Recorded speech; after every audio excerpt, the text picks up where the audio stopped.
L'agneau immolé,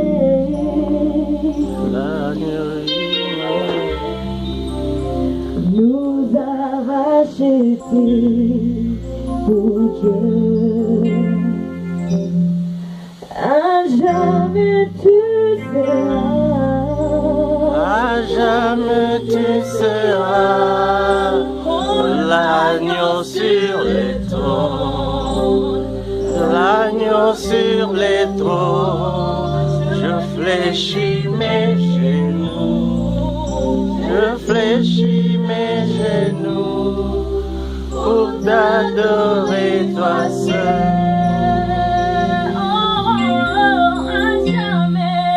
À jamais tu seras, à jamais tu seras l'agneau sur les trônes, l'agneau sur les trônes. je fléchis mes genoux, Je fléchis mes genoux pour t'adorer toi seul.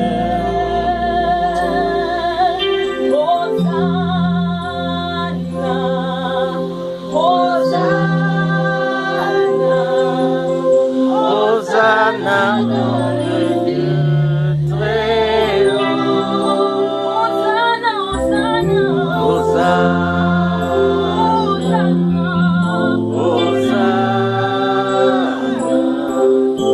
Hosanna dans le lieu très haut. Seigneur, nous te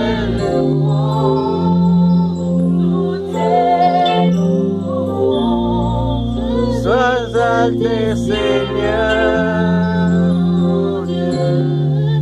Hosanna dans les lieux très hauts.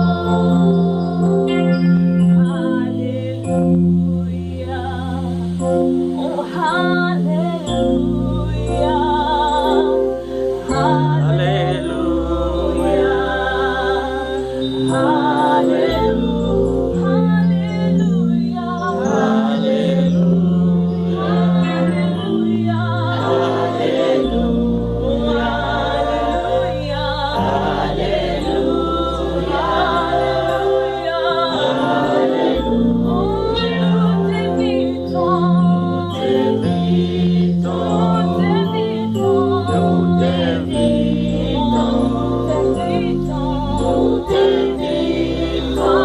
Alléluia, Alléluia, Merci Jésus, merci Jésus, merci Jésus,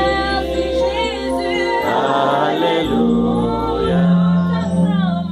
Nous t'acclamons, nous t'acclamons, nous t'acclamons, Alléluia. Nous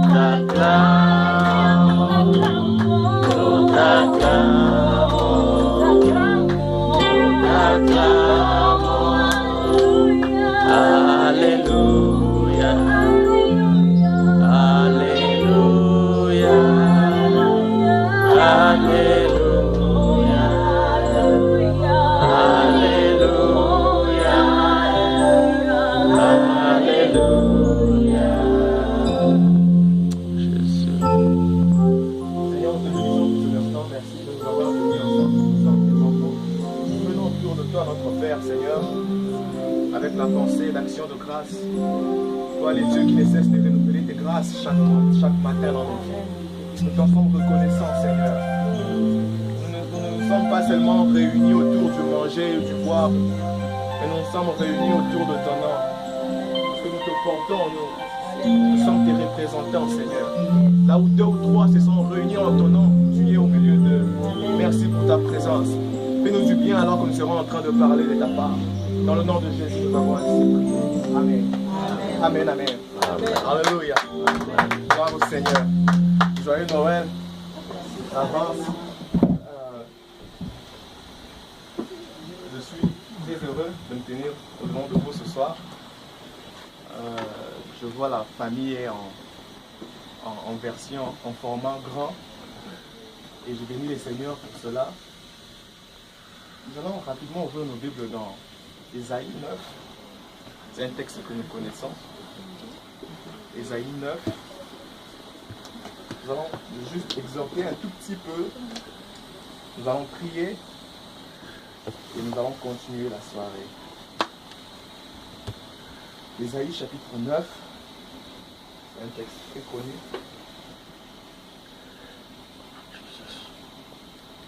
Ésaïe chapitre 9. Nous lirons le verset 6. Nous lirons deux textes. Ésaïe chapitre 9, verset 6. Nous commençons avec celui-là. Lisons le verset 5. Car un enfant nous est né, pour nous, un fils nous est donné. Il exercera l'autorité royale.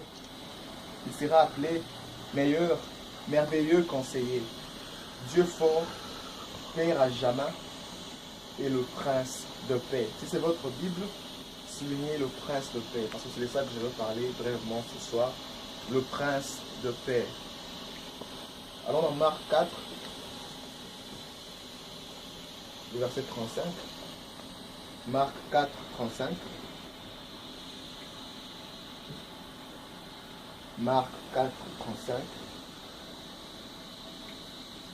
Ces jours-là, quand le soir est venu, Jésus dit à ses disciples, passons de l'autre côté du lac. Ils laissèrent la foule et menèrent Jésus sur les lacs, dans le bateau où il se trouvait. Ce texte est beaucoup plus récent. J'ai lu avec la version la plus récente.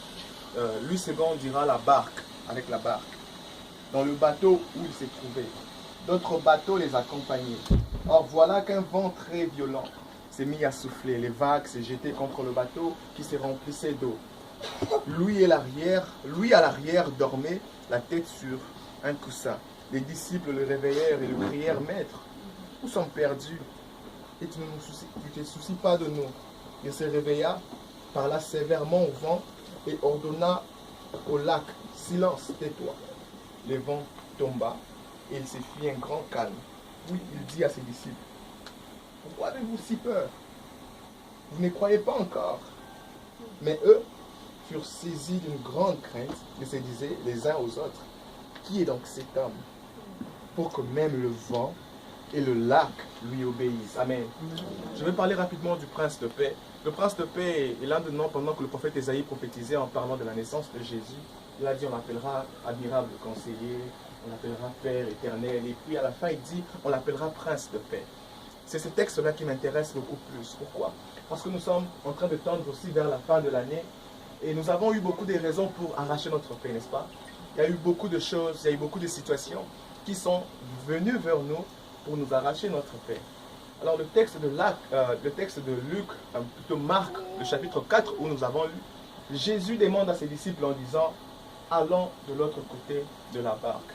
Exactement comme la plupart d'entre nous au début de cette année 2017, nous étions certainement quelque part en train de prier le 31 pour traverser la nuit du 2016 vers 2017.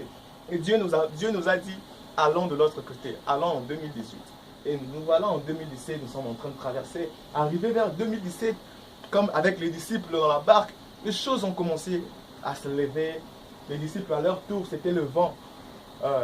Ils étaient dans la mer. Et le vent a commencé à souffler contre la mer. Si nous devons un peu réfléchir, ils avaient des barques, pas des bateaux. La barque, c'était un système archaïque pour se permettre de se déplacer dans la mer. Ils se servaient des voiles et consorts. Même de nos jours, avec des bateaux très sophistiqués, les vents et les tempêtes restent un très grand danger pour un voyage, pour une navette.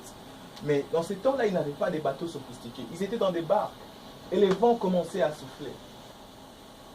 De l'eau entrait dans la barque. Et bizarrement, Jésus était quelque part en train de dormir. Mais Jésus, tu nous as dit d'aller de l'autre côté. Qu'est-ce qui se passe pendant que nous sommes en train de traverser?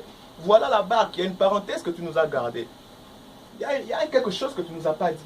Pourquoi nous sommes en train de traverser et la vague s'élève? Pourquoi nous sommes en train de traverser et les vents s'élèvent contre nous. Il y avait Pierre qui était là, qui était pêcheur, un pêcheur expérimenté. Il savait certainement comment se défendre dans ce genre de circonstances. Mais à ma grande surprise, Pierre, malgré son expérience, malgré ses compétences, il s'est mis à crier avec tout le monde en disant « Mais Jésus, pourquoi tu nous abandonnes alors que le vent souffle ?»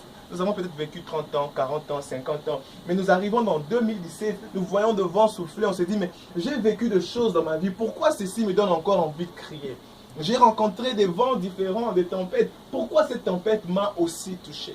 J'ai rencontré des choses dans ma vie. Dans ma vie chrétienne, je suis avec le Seigneur 16 ans, 10 ans, 5 ans, 3 ans, 2 ans. Mais ces vents ici est quand même ainsi un vent un peu différent. Je sens que j'ai envie de crier. Et dans tout ça, rappelez-vous, je vous parle du prince de paix. Dans tout ça, quand le vent de la vie souffle, quand les tempêtes se lèvent au milieu de la barque, et rappelez-vous, il faisait nuit. Il faut toujours mettre pause et se rappeler de ce que le prince de paix vous avait dit. La Bible déclare, quand le soir fut venu, Jésus leur dit, allons de l'autre côté de la barque, allons de l'autre côté du fleuve, allons de l'autre côté de la mer, allons de l'autre côté de la rivière, allons de l'autre côté de 2018, allons de l'autre côté du chômage vers un travail, allons de l'autre côté de la stérilité vers avoir des enfants, allons de l'autre côté d'une vie stagnante vers une vie ayant de fruits, allons de l'autre côté d'une vie de solitude et une vie ayant des amis, allons de l'autre côté d'une vie renfermée vers une vie épanouie, allons de l'autre côté. Jésus ne leur a pas dit, allons mourir par naufrage. Il ne leur a pas dit, allons nous noyer dans la mer. Il leur a dit, allons de l'autre côté. Et en ce soir, je voudrais simplement encourager tout un chacun d'entre nous en nous disant, quand le vent commence à souffler, rappelez-vous toujours de ce que le prince de paix vous a dit.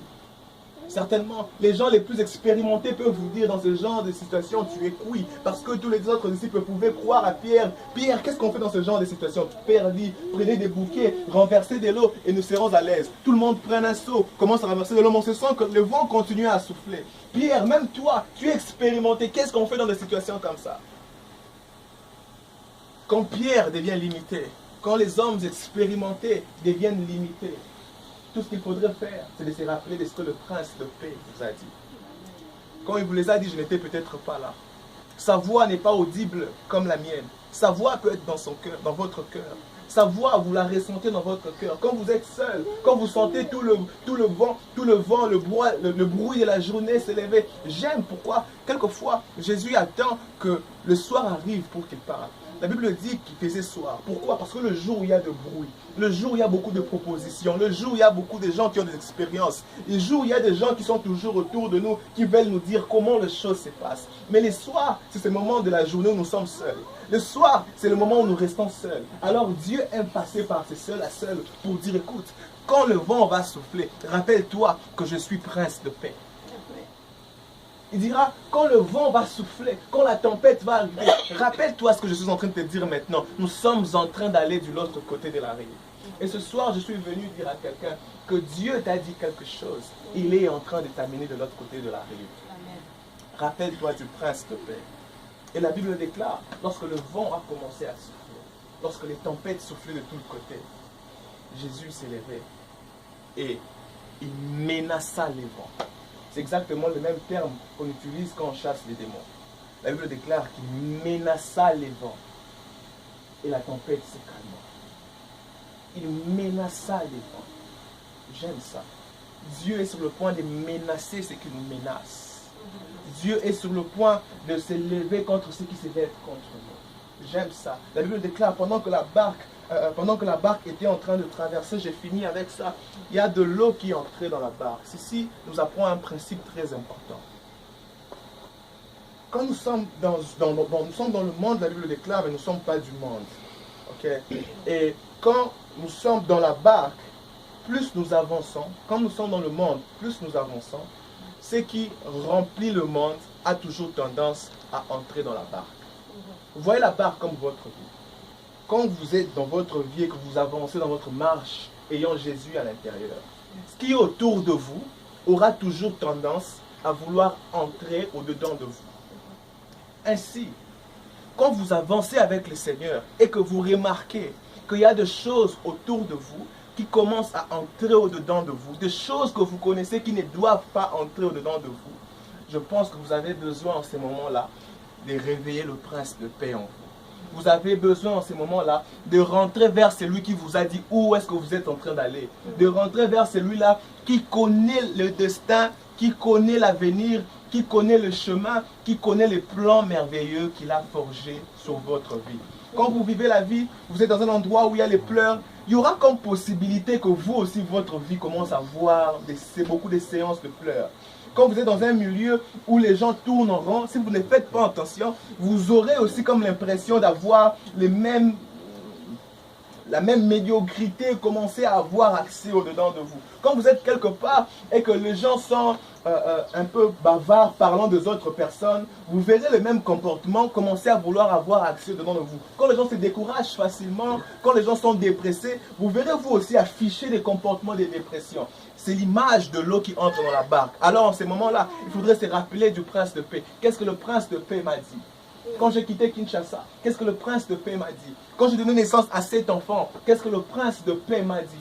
Pourquoi cet enfant me fait mal à la tête? Qu'est-ce que le prince de paix m'a dit sur ma famille? Amen. Alors quand vous vous rappelez ce que le prince de paix vous a dit, vous le déclarez à haute voix. Le prince de paix s'élève et il agit en votre faveur. Amen. Alléluia. C'est ça que j'allais partager ce soir.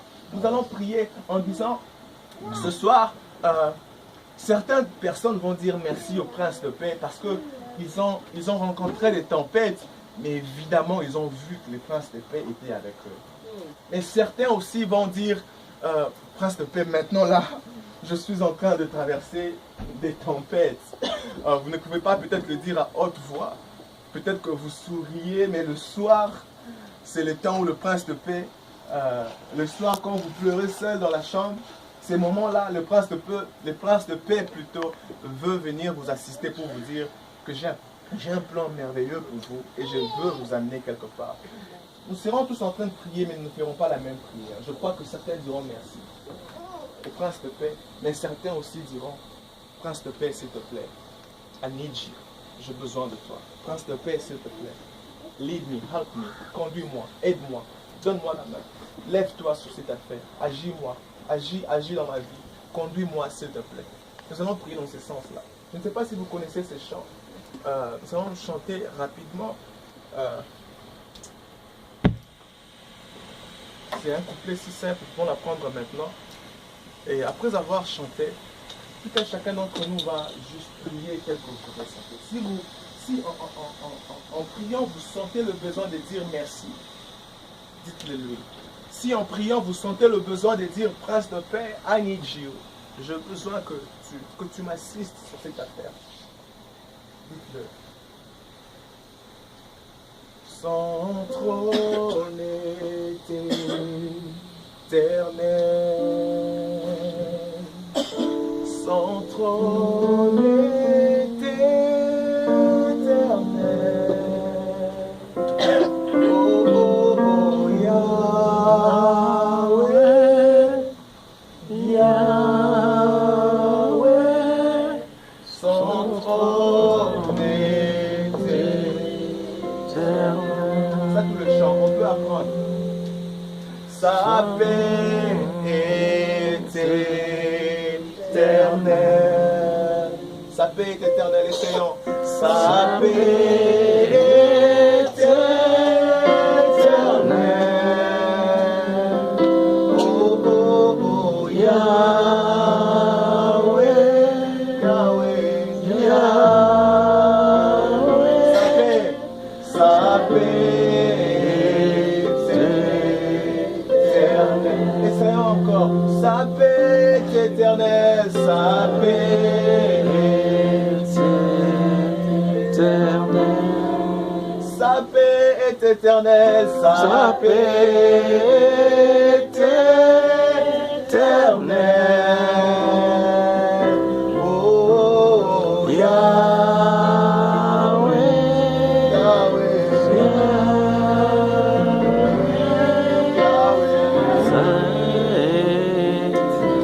ça commence à venir. Oh, sa joie est éternelle. Pendant que vous chantez, vous la déclarez dans votre vie. Oh, sa joie est éternelle. Sa joie est éternelle. Oh, Yahweh. Yahweh.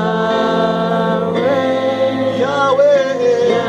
Pendant que vous chantez ce chant, il a déclaré dans votre vie. Je prie que ce que vous chantiez devienne réel. Alléluia. Oh, sa joie est éternelle. Pas de joie apparente, c'est la joie véritable. Sa joie est éternelle. Sa joie est éternelle. Oh, Yahweh.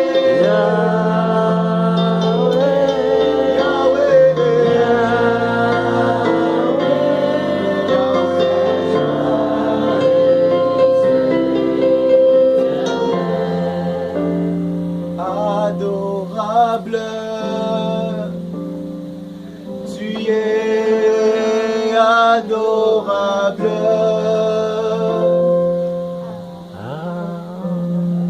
Adorable,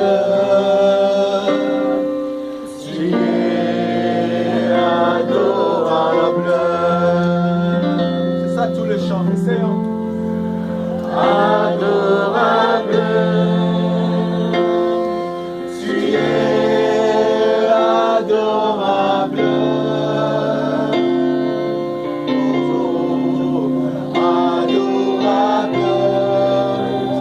Adorable, c'est encore tu es adorable, Jésus. Adorable, tu es adorable.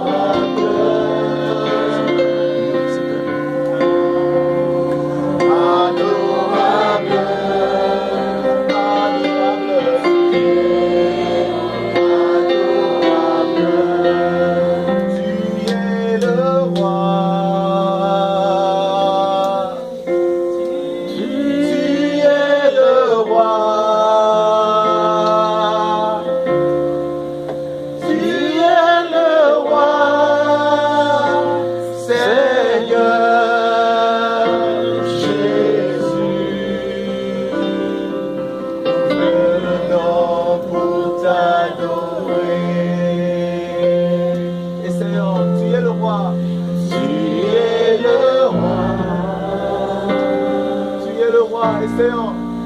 Tu es le roi. Tu es le roi de rois. Tu es le roi. Essayons, essayons. Seigneur Jésus, nous venons pour t'adorer. Essayons, tu es papa. Tu es papa.